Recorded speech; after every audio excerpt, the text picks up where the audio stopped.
നെട്ടൂർ ശ്രീ സുബ്രഹ്മണ്യ ചൈതന്യ ക്ഷേത്രം 1404 നെട്ടൂർ മാളവന ശാഖാ ക്ഷേത്രത്തിലെ ഭണ്ഡാരങ്ങൾ മോഷ്ടിച്ചു. ഇന്ന് പുലർച്ചെ 3:30യോടെയായിരുന്നു മോഷണം നടത്തിയത്. മോഷണം നടത്തുന്നതിന്റെ ദൃശ്യങ്ങൾ CCTVയിൽ പതിഞ്ഞിട്ടുണ്ട്. ഈ മാസം അവസാനം ഉത്സവം നടക്കാനിരിക്കെയാണ് മോഷണം. സംഭവത്തിൽ ക്ഷേത്ര കമ്മിറ്റി ഭാരവാഹികൾ പനങ്ങാട് പോലീസിന് പരാതി നൽകിയിട്ടുണ്ട്. 3 ഭണ്ഡാരമാണ് മോഷണം പോയത്. ക്ഷേത്രത്തിൽ പോലീസ് എത്തി അന്വേഷണം ആരംഭിച്ചിട്ടുണ്ട്. ഇന്ന് രാവിലെ നമ്മളുടെ ഒരു ഭക്തൻ ഇവിടെ ഭണ്ഡാരക്കുട്ടിയിൽ നേർച്ചിടാൻ നേരത്തെ ഒരു 3 നേർച്ചക്കുട്ടികൾ ഇവിടുന്ന് മോഷണം പോയതായി ശ്രദ്ധയിൽപ്പെട്ടു.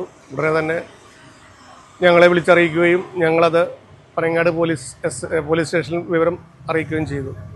ഒരു 3 ഭണ്ഡാരമാണ്. ഒന്ന് നന്ദഗോപസ്വാമിയുടെ മുന്നിലിരിക്കുന്ന ഭണ്ഡാരം കുടം, പിന്നെ അന്നദാന മണ്ഡപം, പിന്നെ ബ്രഹ്മരക്ഷസിൻ്റെ, ഈ 3 ഭണ്ഡാരമാണ് ഇവിടെ നിന്ന് മോഷണം പോയത്. അപ്പോൾ നമ്മുടെ ക്യാമറയിൽ ഒരു 3:30 സമയത്ത് ഒരു ദൃശ്യം പതിച്ചിട്ട് ഇവിടെ ആദ്യമായിട്ടാണ് ഇങ്ങനൊരു സംഭവം നടക്കുന്നത്. ഞങ്ങളുടെ ഭണ്ഡാരം അതുകൊണ്ട് ഞങ്ങളൊന്നും പൂട്ടാറില്ല. എല്ലാം ഭണ്ഡാരം ലോക്ക് ചെയ്യാറുണ്ട്, ഫിക്സ് ചെയ്യാറില്ല. എല്ലാം ഓപ്പണായിട്ട് വെച്ചിരിക്കുന്നതാണ്. അവിടെ അടുത്തുനിന്ന് തന്നെ 2 ഭണ്ഡാരമുണ്ട്. അതുമായിട്ടും മോഷണം പോയിട്ടില്ല.